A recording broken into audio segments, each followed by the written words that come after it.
Thank you for joining me. My name is Peggy Bloomer, and I'm an assistant professor of graphic and information design at Central Connecticut State University.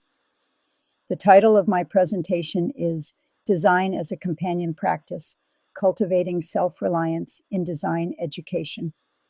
This talk grows out of my work developing a Writing in the Disciplines course for design majors, one that asks what happens when we teach design not just as preparation for employment, but as a lifelong discipline of reflection, writing, and creative resilience. Over the next 20 minutes, I'll share how Emerson's concept of self-reliance informs my approach to teaching design, how writing becomes a form of design thinking, and how a companion practice model encourages students to balance technical skill with ethical and imaginative independence. Trust thyself. Every heart vibrates to that iron string. Ralph Waldo Emerson, Self-Reliance, 1841. I'd like to begin with this familiar line from Emerson. It's a phrase that captures both the confidence and vulnerability of learning, and for me, it offers a powerful metaphor for what design education can be. Emerson's self-reliance isn't isolation, it's attunement, the courage to listen for that iron string within ourselves that resonates with integrity and creative independence. In design, trusting oneself means cultivating an inner framework for decision-making, not just external validation. Emerson reminds us that originality begins in quiet conviction. In this talk, self-reliance becomes a foundation not to retreat from collaboration, but to ground it in authorship and ethical awareness. Design education today is often described in the language of the marketplace: industry readiness, stakeholder value, employability. While preparing students for professional practice is essential, it risks reducing design to a service rather than an inquiry. Our students face volatility, economic, technological, and cultural. Tools evolve faster than we can teach them. AI and automation shift creative labor. Readiness, then, must be more than technical. It must be intellectual, ethical, and emotional. Emerson's self-reliance becomes a pedagogical strategy for cultivating inner stability, reflection, and adaptability. I've been developing a framework called Design as a Companion Practice. It treats design not as fixed training, but as a lifelong discipline of thinking, observing, and making meaning. It rests on three pillars: reflective practice, self-reliance, and long-term adaptability. Reflective practice develops awareness and observation. Self-reliance nurtures authorship and integrity. Adaptability sustains creative life through change. This reframing moves design from job preparation toward cultivating a reflective, ethical way of living creatively. In design education, we often measure success by industry readiness, efficiency, deliverables, employability. But real readiness also includes reflection, authorship, and resilience. A companion pedagogy shifts the focus inward. What values guide our design choices? Peer reviewers summarized it best. Cultivating reflection, adaptability, and independent thought is as important as technical skill. Students learn that design is not only about producing work, but about living with it, developing habits of mind that sustain them beyond the classroom. Emerson's self-reliance remains strikingly relevant. Just listen to these quotes and how they inform the issues of today. Imitation is suicide, warns against conformity. A foolish consistency is the hobgoblin of little minds, encourages iteration and change. Do your work and you shall reinforce yourself. Reminds us that practice itself is formative. In design, these become lessons in experimentation, courage, and creative ethics. Thus, Emerson's 19th century moral vision becomes a 21st century pedagogy of integrity and imagination. Why does self-reliance matter now? We live in an age of transformation: AI, automation, hybrid media. Authorship and originality are shifting concepts.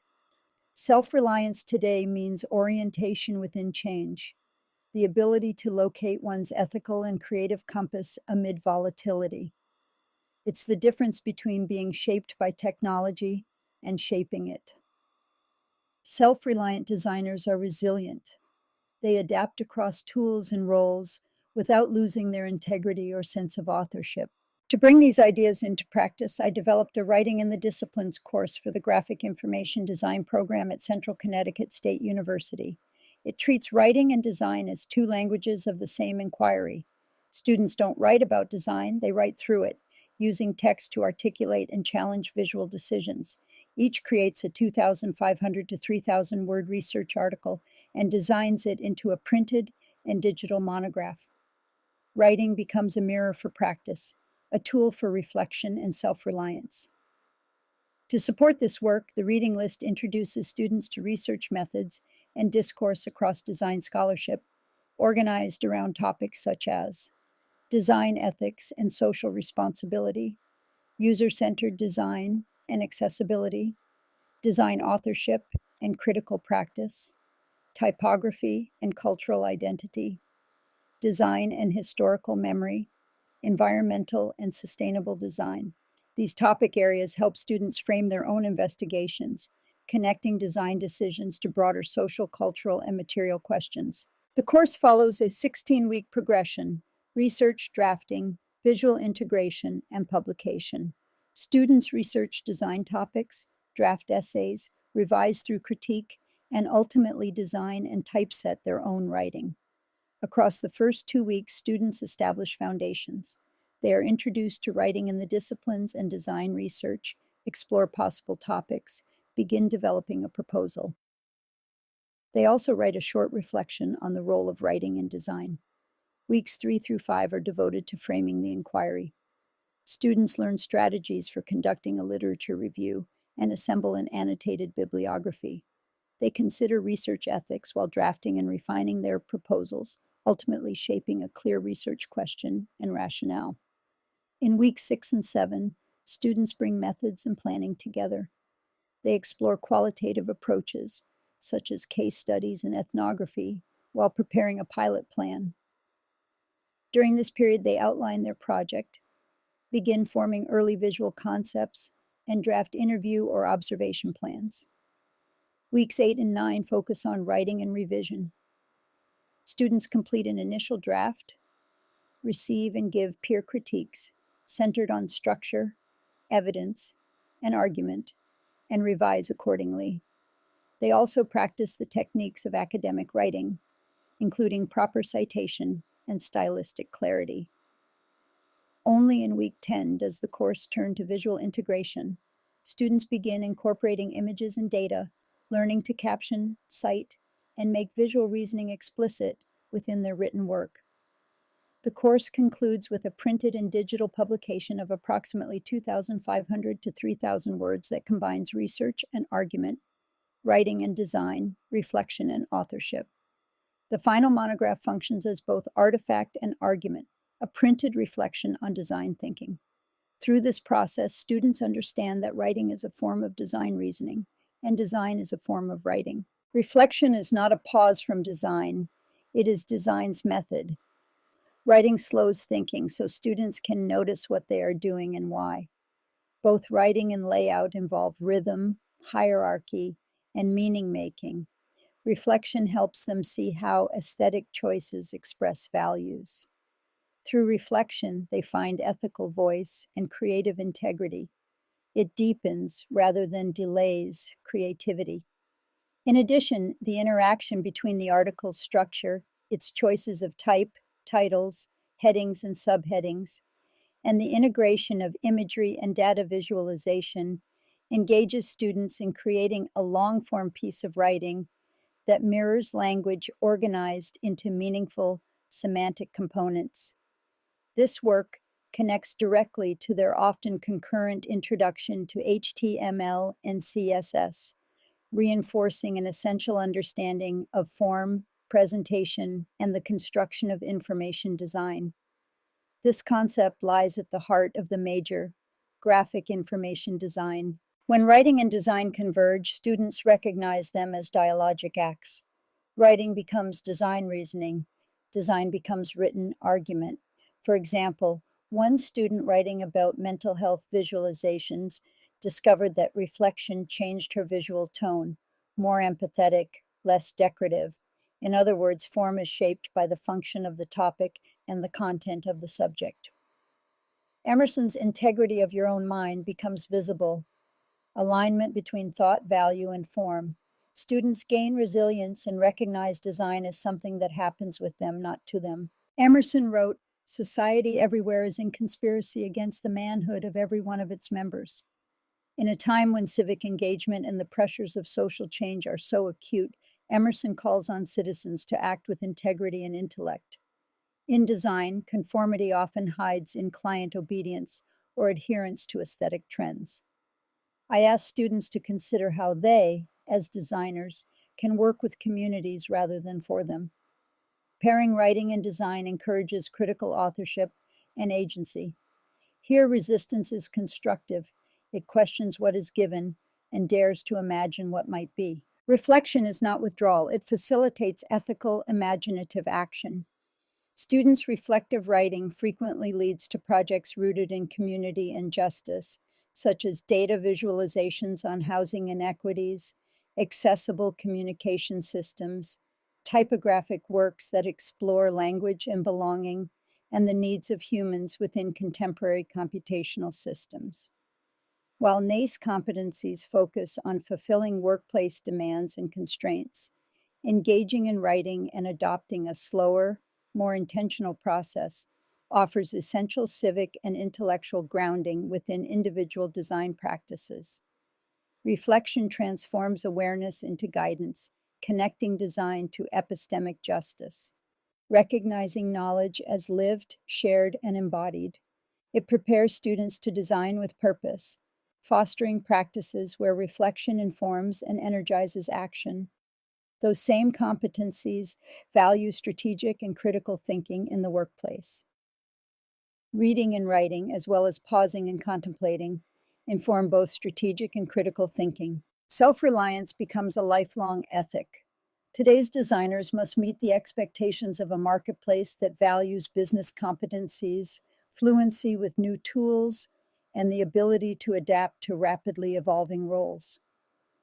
The AIGA Design Futures Research Project underscores this reality, noting that designers must be prepared to navigate shifting economic and technological conditions, demonstrate strategic thinking, and articulate the broader impact of their work within organizations. It highlights how design practice is increasingly expanding beyond traditional artifact making to include collaborative problem solving, systems thinking, and cross sector leadership. Research on the labor market also suggests that individuals can expect to hold many different jobs and often several distinct careers over a lifetime. In such a landscape, technical adaptability alone risks producing professionals who are continually reactive, chasing new tools or roles without anchoring purpose. Adaptability grounded in reflection, however, fosters creative resilience. Alumni describe carrying forward the habit of reflective writing, continually asking, why this choice? Why now? Design, understood as a companion practice, keeps creativity renewable, sustained by curiosity, clarity of purpose, and ethical awareness. Students emerge with stronger writing skills, a broader vocabulary, and increased confidence in their authorship. They begin to see design as an ongoing mode of inquiry rather than simply a matter of production. Programmatically, the Writing and Design course strengthens a culture of disciplinary writing and aligns with Central Connecticut's strategic plan, 2030 commitments to academic excellence and preparing graduates to thrive in a changing economy. The strategic plan emphasizes building lifelong learners who think creatively, communicate effectively, and contribute meaningfully to their communities. Within this framework, the WID course supports SP 2030's call to integrate high-impact practices, including writing-intensive coursework, undergraduate research, and community engagement into every major. These practices not only deepen students' engagement with design scholarship, but also cultivate the adaptability, critical reasoning, and civic awareness identified in SP 2030 as essential to the 21st century workforce. Through this combination of research, writing, design, and reflective practice, students are prepared not only to enter the profession but to help transform it, approaching design as socially responsive inquiry grounded in curiosity, integrity, and public good. This framework extends beyond classroom teaching into research, collaboration, and community engagement. In both archival and participatory projects, design becomes a way of thinking through relationships among knowledge, technology, and ethics. As shifts in culture, technology, and governance reshape daily life, often moving interactions from face to face to digitally mediated spaces, it becomes increasingly important that these interfaces address human needs across cultures, neurodiversity, and learning styles. Designers must be integral contributors to these systems, not only as makers of artifacts, but as thinkers capable of shaping equitable and responsible experiences. The AIGA Design Futures research highlights this expanded role, noting that designers are now expected to navigate social and technological complexity, work across disciplinary boundaries, and engage diverse communities in the co-creation of solutions. It argues that design futures require competencies in cultural responsiveness, strategic collaboration, and the ethical application of emerging technologies, skills rooted in reflective inquiry rather than technique alone. Within this context, companion practice bridges reflection with participation, design as a way of living with knowledge and dwelling responsibly in one's discipline, attuned to both present needs and evolving futures. As Emerson wrote, life only avails, not the having lived. Learning and design are forms of continual becoming. Our democratic and intellectual traditions remind us that while our founders could not foresee the world we inhabit, they understood that culture, technology, and education would remain the intertwined forces shaping society. Teaching design as relationship cultivates self-reliance, not as isolation, but as dialogue between one's ideas, one's community, and the world. In this frame, reflection and creativity sustain one another.